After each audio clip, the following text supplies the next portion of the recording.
My son heard something on the roof last night.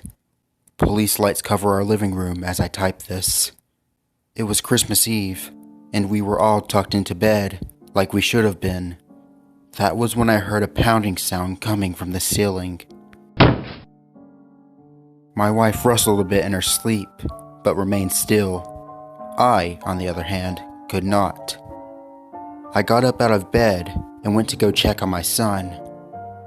When I got to his bedroom, he wasn't there, which scared me. I rushed out of his room and looked over the stairs balcony into the living room. There was my son, standing in front of the chimney, next to all the presents my wife and I had wrapped just an hour ago. Great, I thought. It looked like we'd get no sleep before we'd have to open presents. I journeyed downstairs and made my way past the kitchen and into the living room. "Hey, champ," I said in a groggy voice. "What are you doing up so early?" My son turned to me and said, "I heard Santa Claus on the roof, and I wanted to come down and see him." I lifted a brow as I glanced at the presents he was steadily ignoring beside him. "Looks like Santa brought you a lot of gifts this year. You must have been a good boy." My son looked to the ground with a frown.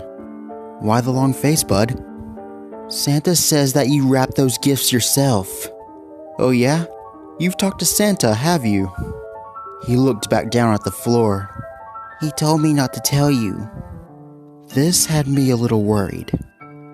I wondered if my wife had taken our son to a mall Santa, and maybe he'd been drunk and spilled the beans about the magic of Christmas to our child.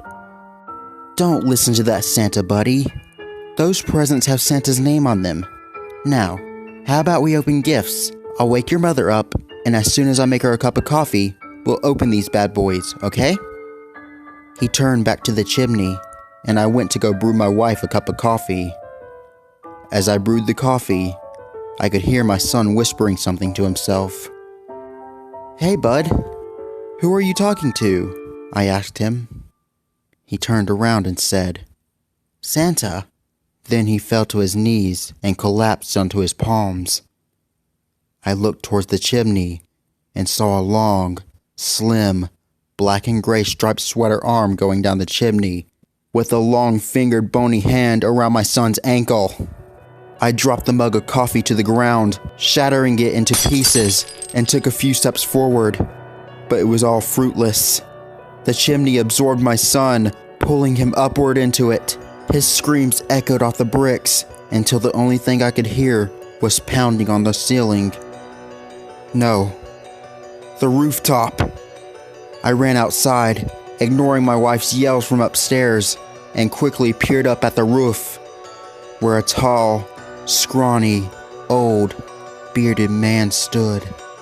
His eyes were sunken in, and the eyes themselves were pitch black. Antlers extended out from his forehead, stretching out towards the night sky. He had a bulging sack over his shoulder. It must have been my son, squirming inside the bag for dear life. The bearded man looked over at me, put a finger to his lips, then leaped to my neighbor's rooftop, and then to the next, until he was out of sight. My wife ran outside to me and asked where our son was. I told her to phone the police, which she did. And that brings us to where we are now. Police have questioned me repeatedly. At first, I gave them the true story of what happened. When they didn't buy it, I changed my story, and they threw it up to me being shaken by what had happened. In the end, I told them there had been a robbery, and my son had been kidnapped. What I told the police before, though, was that my boy had heard Santa on the rooftop. But I don't think it was Santa.